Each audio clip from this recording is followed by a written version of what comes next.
Good evening, everybody. Welcome back to Carrow Road, Norwich City's first pre-season friendly of the summer here, of two, of course, and it's against German second-tier side Magdeburg, and then obviously we've got a trip to Austria to play another German team in Hoffenheim before we finish here, or finish pre-season here with another German team in St. Pauli. Team news is out. Some interesting stuff to go through with Paddy Davitt, of course. Want to hear your comments, etc., as we go through. But this is how Norwich City are lining up initially. George Long in goal. A back four of Stacey, Sorensen, Hanley and Fisher. A midfield three of Nunez, McLean and Sarah. And then we're expecting Sainz and Kamara on either flank and John Rowe down the middle. And those named on the bench, Archie Mayer, Shane Duffy, Jose Cordoba on the bench. He, of course, returned to link up with his new team this week after the Copa America. Jaden Warner, Brad Hills, Waylon Reneka, Guilherme Montoya, Adeboyega, Forsyth, Gibbs, Hernandez and Miles. Paddy, let's get through some of the guys, first and foremost, who aren't on that team sheet. And as I said, we're expecting John Rowe to play through the middle, but the reality is, and we know how these things work, it'll probably be pretty fluid, I would imagine. No Ademida, what can you tell us? Well, we've been told that it's a knock. So I've just seen Ben Napper and Neil Adams down in the mouth of the tunnel. Pity this isn't, where were we the other week? All rolls into one. Bruges, yeah, when they actually gate crashed our team news because we could ask them, where is Ademida? But we'll obviously run it past Johannes after the game, but it is a knock.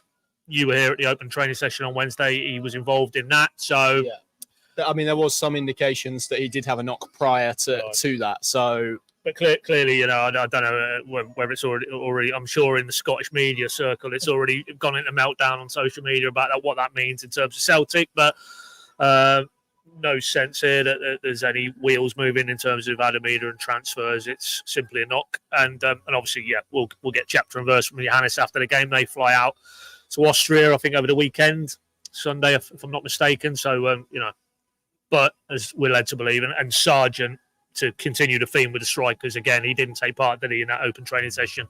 He's only in his first few days of pre-season. We know, you know, and it's something I want to ask Johannes about after the game, about just where is he now in terms of that ankle-related, because we saw his limited involvement in the Copa America off the back of limping out of the half-time in the second leg, well, limping out of the first leg here against Leeds, and then lasted 45 minutes at Ellen Road, having, you know, missed 4 months of the campaign.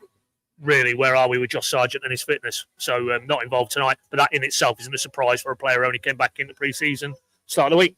Indeed, Angus Gunn, of course, as well, still out with that hand injury. I think the expectation was always that he would be back for the Hoffenheim game in Austria, hopefully. So we will be out there. So we'll see how that unfolds. So those are the guys that aren't here. Ademida knock, Sargent still working his way back, and Angus Gunn with a hand injury, unless there's any others that you guys think we've missed. No Christian Fashnakt either. He did have an injury, didn't he? He missed the Belgian tour.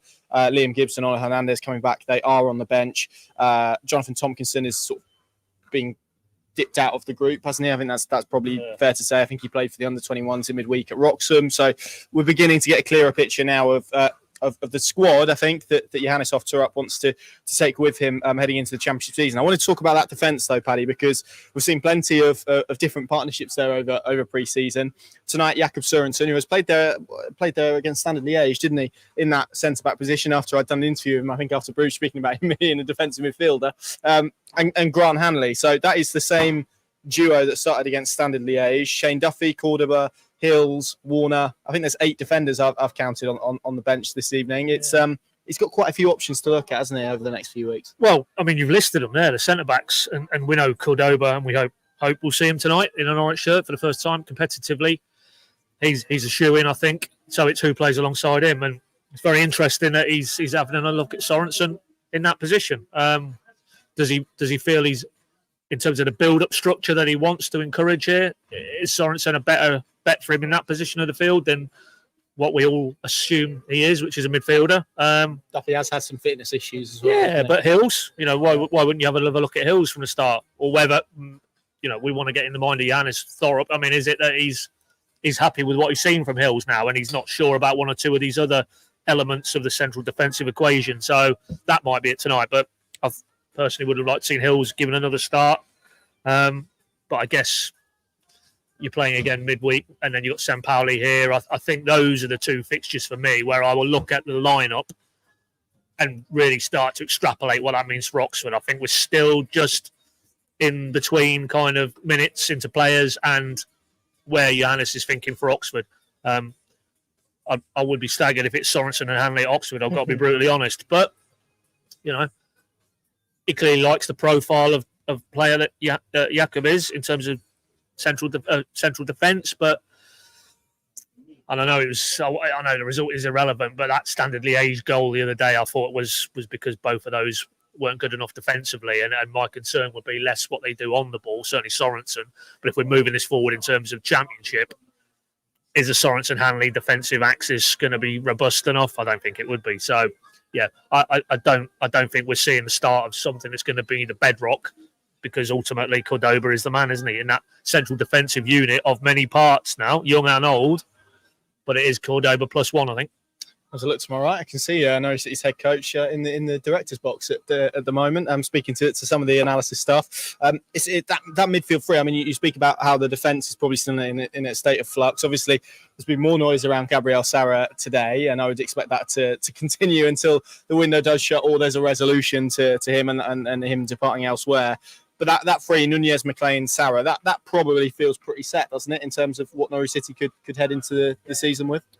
Well, providing they're all here. Until somebody picks the phone up and meets valuations, And to be honest, I'm more surprised with Sara. It lulled. I mean, there was a kind of flurry of Roma primarily about 2 to 3 weeks ago. Then it's gone very quiet. And so, yeah, because I look at Norwich's squad, he is the standout player for me in terms of if you're a club looking to pick off one of Norwich's better players, you could debate whether he's ready to, which tier of maybe the Premier League he's ready to go into now at this stage of his career. But there's no doubt he's better than Championship. Absolutely no doubt about that. So, yeah, that sort of fresh speculation today is, for me, a little bit overdue, really, because why wouldn't a player with his goal contributions, they're noisy, aren't they? They are, aren't they? There's not many of them in either. 400 apparently. Yeah, not at the moment. No, but in total. And just to go off on a tangent, we've been told San Pauli, they've sold 4,000. Yeah. So there's going to be 4,000 San Pauli here at Carrow Road next Saturday. That's going to be most of the South Stand, isn't it? That will be some atmosphere, that. But anyway, that's by the by. But,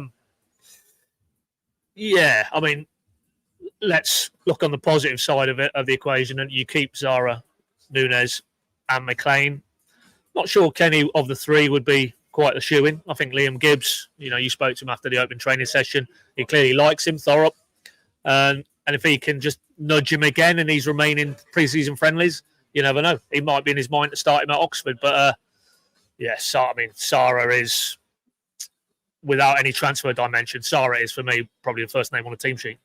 He is indeed. Hamish has highlighted no Ken Aboh this evening, which again is interesting. It's we did see him in Belgium, didn't we, for the second half? But not even made the bench this evening, which I think is probably quite telling. We'll definitely ask, but are we in a situation where maybe a bit like Tompkinson, they just feel in the here and now he isn't going to be involved? I find it strange tonight though, given that no Eder, no Sargent, no Barnes, and you've got John Rowe leading the line. And where are the changes in terms of a central? I mean, maybe Kamara can play there in the second half, but why you wouldn't have Ken Aboh involved? There may be a perfectly reasonable explanation. We'll put it to Johannes after the game, but is it more broadly that they've taken a look and they just feel at this stage he's not one who's going to be in the full beam at the start of the season, and maybe that's an indication that he's one they'll look to get on loan between now and the end of the window?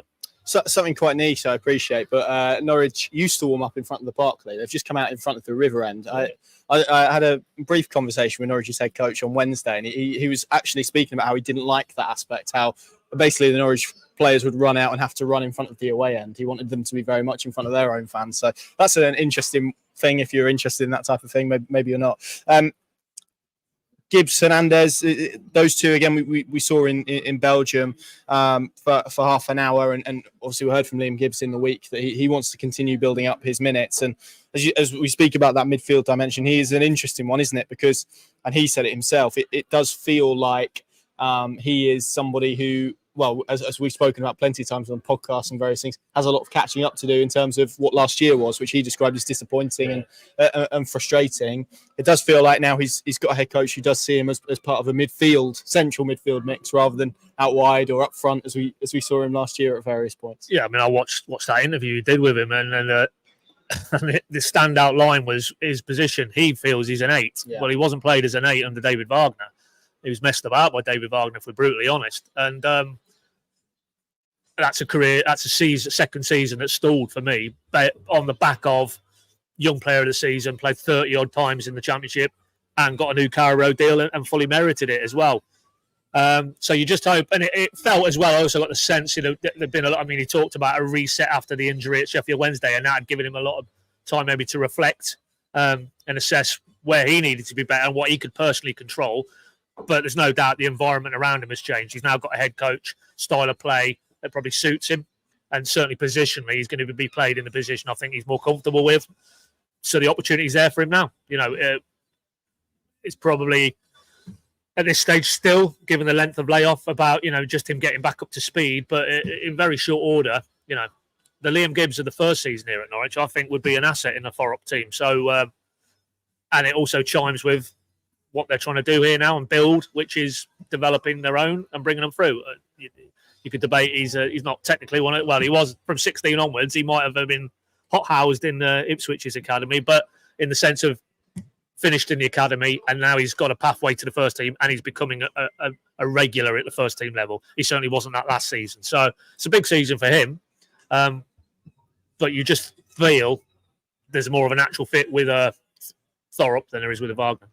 Yeah, and let's set the scene for you at Carrow Road. This stand that we're in at the moment, the City stand, isn't actually open to supporters tonight. Neither is the River End to our right. It is just the South stand opposite us, where those very noisy Magdeburg fans are gathering. And there's plenty blue and white shirts actually walking around Carrow Road, as I did earlier this afternoon, and then the lower Berkeley as well. So we think about 4,000 in terms of fans in. There is no program. I haven't had one, so I can't answer that definitively, but I haven't had one. And then, like you say, it's almost the showpiece Carrow Road game is that St. Pauli game, isn't it? And I think the timing of this, obviously, it's a 6:45 kickoff, which isn't the best if you work, etc., etc. So. Yeah, it's going to be interesting to see what the sort of crowd looks like tonight.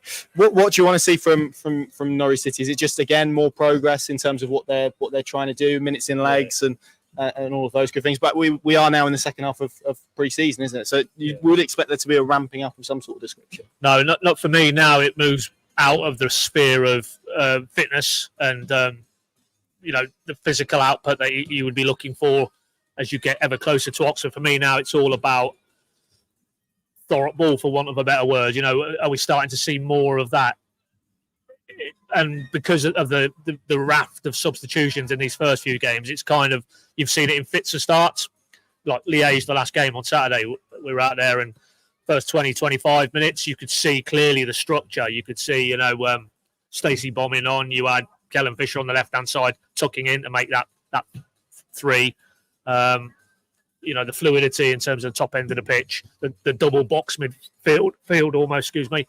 So I want to see more evidence of that tonight, really, because that would tell us clearly that the dial has been shifted and a lot of similar players from here last season, but a completely different approach and the demands on them are completely different. And also as well, because it is quite a transformation for those players to start to see, we touched on this after the Belgium tour, rather than it's almost painting by numbers and doing things, but it doesn't come naturally. You want it now to become most seamless and intuitive and second nature on the pitch, rather than, as it's felt up to this point, it's still a case of almost they're trying to understand what this new head coach wants from them. And as a result, it's a little bit disjointed and a bit fractured. Some of the games have been, but a bit more natural vibe to what Thorpe ball is all about, and a sense that these players are now getting it and understand it.